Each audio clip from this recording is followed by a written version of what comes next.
കുട്ടികൾക്കും മുതിർന്നവർക്കും കഴിക്കാൻ പറ്റുന്ന അടിപൊളി ഒരു മിൽക്ക് ഷേക്കിന്റെ റെസിപ്പി ആയിട്ടാണ് ഇന്ന് വന്നിട്ടുള്ളത്. മിക്സിയുടെ ജാറിലേക്ക് ചെറുപഴം ഇതുപോലെ കട്ട് ചെയ്തിട്ട് കൊടുക്കുന്നുണ്ട്. പിന്നെ വേണ്ടത് നട്ട്സ് ആണ്. ഞാനിവിടെ എൻ്റെ മോന് വേണ്ടിയിട്ടാണ് ഉണ്ടാക്കുന്നത്. അതുകൊണ്ട് കുറച്ച് നട്ട്സ് എടുത്തിട്ടുണ്ട്. കടലയും ബദാമും അണ്ടിപ്പരിപ്പുമാണ് കേട്ടോ എടുത്തിട്ടുള്ളത്. ഈത്തപ്പഴം ഉണ്ടെങ്കിൽ അതും കൂടി ഇട്ട് കൊടുക്കാം കേട്ടോ. അപ്പം മധുരം ചേർക്കേണ്ട ആവശ്യമില്ല. ഇതിലേക്ക് ഞാൻ തിളപ്പിച്ചാറിയ 1 കപ്പ് പാലാണ് കേട്ടോ ചേർത്ത് കൊടുക്കുന്നത്.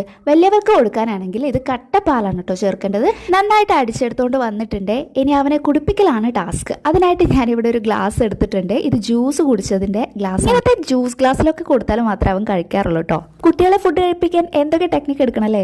ഇതിന് മുകളിലായിട്ട് കുറച്ച് അനാറും നട്ട്സും കൂടെ വെതറി കൊടുക്കുന്നുണ്ട് കേട്ടോ. പക്ഷെ അത് പണി കിട്ടിയിട്ടുണ്ടായിരുന്നു. അവൻ കുടിച്ചുകൊണ്ടിരിക്കുമ്പോൾ അതൊക്കെ തുപ്പിക്കളയായിരുന്നു. അപ്പോൾ ബ്രേക്ക്ഫാസ്റ്റ് കഴിക്കാൻ മടിയുള്ള കുട്ടികൾക്ക് ഇങ്ങനെയൊക്കെ ഉണ്ടാക്കി കൊടുക്കാം കേട്ടോ. ഞാൻ അവന് ബ്രേക്ക്ഫാസ്റ്റ് ആയിട്ടാണ് ഇത് കൊടുക്കുന്നത്. ഇതിൻ്റെ കൂടെ ഒരു പുഴുങ്ങിയ മുട്ടയുണ്ടെങ്കിൽ ഇന്നത്തെ കാര്യം ഓക്കെയാണ്. എന്തായാലും ആൾക്ക് സംഭവം ഇഷ്ടമായിട്ടുണ്ട് കേട്ടോ. എല്ലാവരും ഇതുപോലെ ട്രൈ ചെയ്ത് നോക്കൂ.